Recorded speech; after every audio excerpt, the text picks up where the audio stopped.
Hello, I'm Julio Jones, the lead receiver for the Atlanta Falcons. We have the number one offense ever, with the best receiving core, talented running backs, and a top 10 QB. There's no way we should suck at all. That's where you're wrong, kiddo.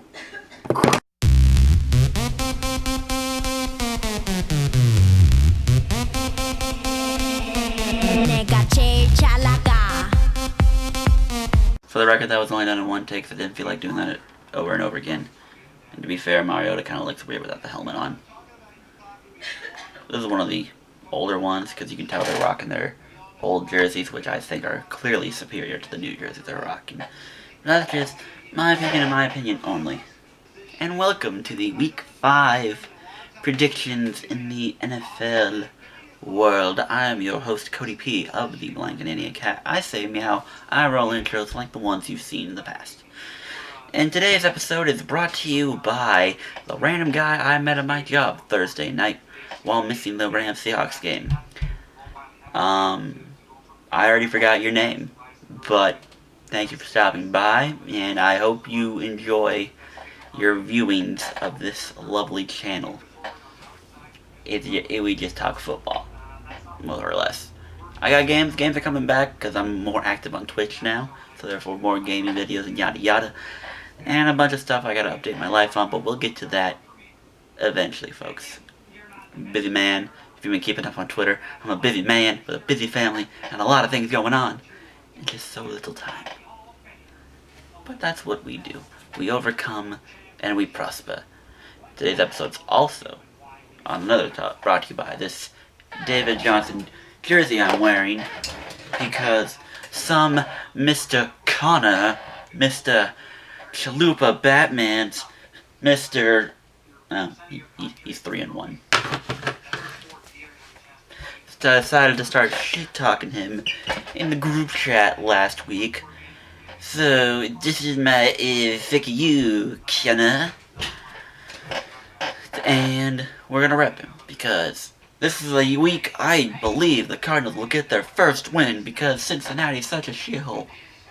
But before we get into this week's predictions, let us recap last week with these, yet again, subpar predictions, because my god, this season... Well, with the hopes of the over-unders doing well, maybe we can look at that and pretend my spread picks never happened. And with straight up, we're keeping even Stevens right now thanks to that tie. But we gotta do better. We gotta do better. I mean, again, don't listen to me for gambling advice, because a lot of my predictions are more or less spoken from the heart, which is one of the reasons. Like, why Mariota? He's Oregonian. I'm from Oregon. I'm still in Oregon.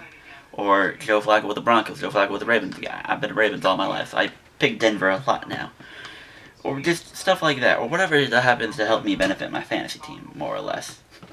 Which, in the Progs League, currently I'm rocking Baker, so I need the Browns to be kinda good, because I had to go with Baker as my QB in fantasy. So, you know, a lot of my picks are emotional based, more or less. It's gut feeling, it's what do you know, it's how do you roll, how do you feel. But nonetheless, this is it, and I like to say nonetheless for whatever reason. That's kind of my word of the day, I guess. But those are my picks, those are how these went, and we're gonna say all of those will be better, because I demand it to be better, because I need it to be better. So, as the picks scroll by my side, we can recap them on my lovely computer. Like I said, Arizona's gonna get their first win because Cincinnati sucks. Atlanta sucks. Especially on the road, they suck, so Houston will bounce back against Carolina. Pittsburgh sucks. Buffalo might not have Josh Allen. So Tennessee, for the love of God, this is a game you should win. I'm still skeptical about Mr. Minshew. He's having good games. But Carolina's also got good games with Kyle Allen, and they're at home. I'll give Jacksonville that extra hook. If it was just 3, I might have stuck with Carolina. But giving them that hook at 3.5, I'll give Jacksonville benefit of the doubt. And plus, picking games like that ensures that at least I win one of those, regardless who wins. So it's kind of cheating the system when you look at it in one way. But what can you do? New England, the benefit of the doubt is starting these on Fridays. I get more news that I didn't get yesterday, like Colt McCoy is going to be the starter this week. What does that mean? Jack shit. New England's going to scroll on through there like nothing. Doesn't matter who's starting. But I'm taking the under 42 because I think New England teams seem to be a little bit of a low scorers, more or less. Well, hasn't all of New England's games hit the under? I think one might hit over. But this got the feeling of like a 27-3 kind of game. I get that feeling. Daniel Jones might be that guy, but Minnesota should get their shit together. They'll figure it out one way or another. Philly, Jets suck. Chargers, Denver sucks. I gave up. Dallas and Green Bay, Saints, North Carolina, Jacksonville, I think both are really good teams.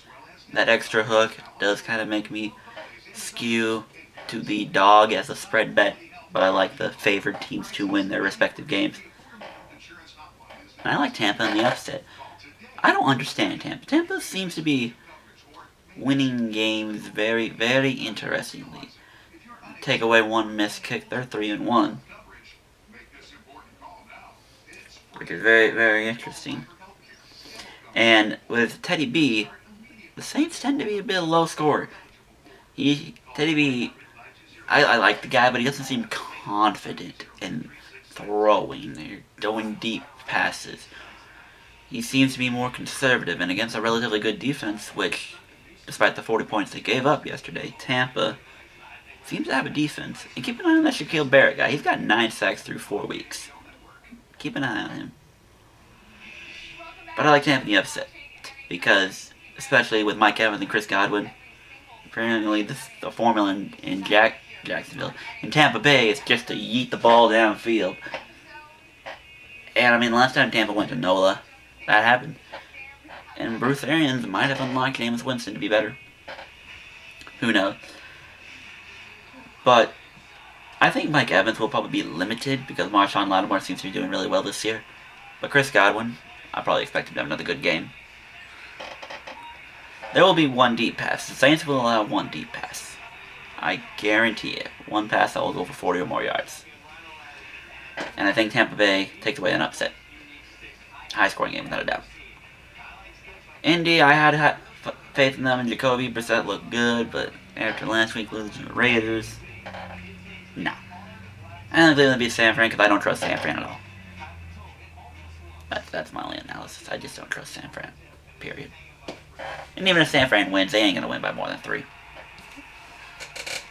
So, +4, I think that's a gimme. Whether they win or lose, +4 is a gimme. So you have that. Kick over in fantasy. I took my first L in fantasy, which, I'm surprised it took to week 4 to get, because my Progs League team, I don't really trust them that well. Especially with Adam Thielen and Kirk Cousins at each other right now. But hey, we're 4-0 somehow, some way. And then in the League of Assholes, we lost to Travi. Good team. My 2-star receivers doing pretty much next to nothing in their respective games. That's right. I'm looking at you, Julio. Doing nothing as usual. Okay, that's not really your fault. Your quarterback just sucks. But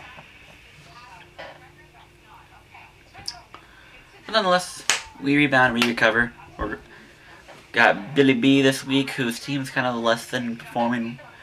It's underperforming, I should say, so that should be a potential win. 5-0 seems likely. And we got Sean, who's the only undefeated team in League of Assholes right now.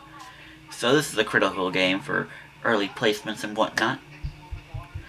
Games are critical. Week 5 of the season, folks. We're done. We're wrapping this up. Go me. I'm getting these done fast. Maybe that's what I should just do. Little mini skits or whatever and be on our way. Because we gotta get this video out because I'm late. No, I didn't watch the Rams Seahawks game last night. I definitely... Oh, lordy. Thank you all for tuning in. My name's Cody P, aka the Blind Canadian Cat, formerly known as Team Avatar 112. And where's my freaking paycheck for work this week? It's supposed to come in today, but it hasn't come in yet. Disappointment! I will. And I'll catch you all in the next video. That rhyme still sucks.